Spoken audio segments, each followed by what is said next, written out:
aux abords des 16 mètres de Marko Ilić plutôt. C'était contré par Van Ondriech. Torsved qui s'arrache. C'est l'une de ses grosses qualités évidemment au niveau de la récupération. Et derrière il peut enchaîner une frappe cadrée. La première de la rencontre.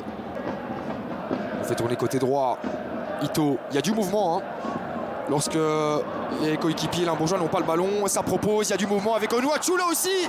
C'est cadré encore une fois, c'était beaucoup plus puissant que la frappe précédente proposée par Torsved, cette fois-ci à la passe. 10 minutes seulement, une moyenne d'un corner toutes les 3 minutes. C'est dire à quel point Genk s'est installé très clairement dans les derniers mètres courtrésiens. Attention à ce 5e corner qui est très bien donné et qui termine au fond des filets.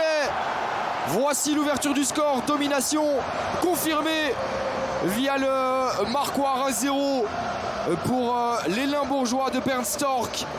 Au niveau des occasions et finalement ça finit au fond avec encore une phase arrêtée qui fait mal. En même temps, imaginez-vous un petit peu la situation à vivre pour un joueur. C'est compliqué, attention avec un nouveau danger. Il ne faut pas plier une deuxième fois coup sur coup. Quel arrêt de Marko Ilić qui boxe des points par Bernd Storck, extrêmement satisfait du début de match des siens. Dans les duels aussi, ils sont battus. Attention, Ito qui va armer, c'est contré par Radovanovic. Ça revient chez Heinen. Torsved qui lui a laissé la politesse, le centre de Ito. Deuxième poteau avec Onuachu, Pencil pour terminer cette offensive. Archi-domination des Limbourgeois dans cette première demi-heure. Et c'est une nouvelle fois concrétisé par un but limbourgeois. 2-0 qui profite des absences conjuguées de Bongonda et de Luka Oyen pour faire la différence. Il inscrit son 2e but de la saison, bien efficace et dangereux surtout. Et Belosine commence à perdre patience. Attention, Messaoudi, profitez d'une erreur adverse pour peut-être rester en vie dans cette rencontre. Il aurait dû terminer cette occasion. Messaoudi, Van de Voort qui effectue sa première intervention de la rencontre. Ça sera un nouveau corner. Alors qu'on revoit cette énorme erreur de Lukumi et surtout cette énorme échec dans son travail défensif. Bref, un joueur assez complet qui devrait probablement quitter le pays d'ici la fin de la saison. On avait déjà dit ça la saison passée, c'est vrai. Et le voici encore, Onuachu, avec une tête qui oblige Marko Ilić à se détendre. Et quelle possibilité, juste avant de regagner les vestiaires. Mais ça semblait être trop mince, trop étroit pour pouvoir tenter sa chance. Le contre, Selemani qui peut faire la différence évidemment. Il sert maintenant Messaoudi, deuxième possibilité pour Messaoudi et deuxième intervention capitale pour Van de Voort. Elle est énorme celle-là aussi.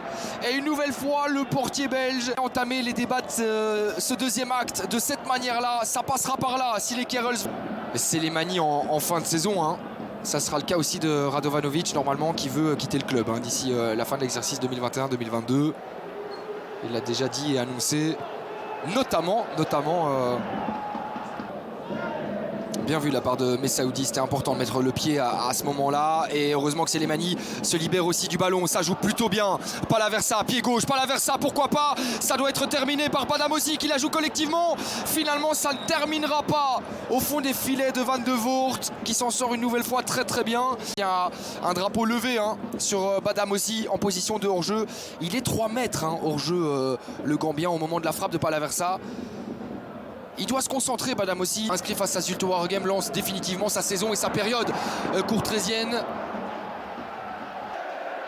De la part des hommes de Belosine, mais qui courent toujours derrière le score. Et attention à ne pas plier une 3e fois. Oh, l'arrêt déterminant de Marko Ilić.